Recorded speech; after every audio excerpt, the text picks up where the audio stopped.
பொருளாதாரமும் மற்றும் நேர்மையும். இந்த 2ஆம் வசனத்தில் பார்க்கும்பொழுது, அநியாயத்தினால் திரவியங்கள் ஒன்றுக்கும் உதவாது, நீதியோ மரணத்துக்கு தப்புவிக்கும். அப்போ அநியாயமாய் சம்பாதிக்கிற சம்பாதனை, பொருள், சொத்து இதெல்லாம் நிலைக்காது.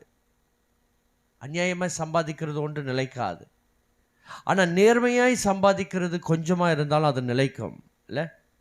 அதான் கர்த்தர் நீதிமான்கள் பசியினால் வறண்டு விடார், ஒருபோதும் வறண்டு விடார். துன்மார்க்குடைய பொருளையோ அவர் அகற்றி விடுகிறாராம். அல்லேலூயா.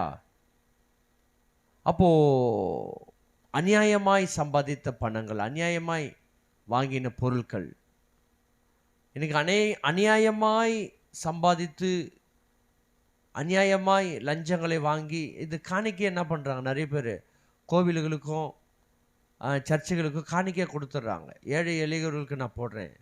இப்படி அல்ல, இப்படி செய்யக்கூடாது. அநியாயமாக சம்பாதிச்சு நான் ஏழைங்களுக்கு கொடுத்துட்றேன், காணிக்கையாக போடுறேன், இது தவறான காரியம். நேர்மையாய் சம்பாதியுங்கள், நேர்மையாக கர்த்தருக்கு கொடுங்கள், நேர்மையாக ஏழைகளுக்கு செய்யுங்கள். இதுவே உகந்த காரியங்கள். அல்லேலூயா.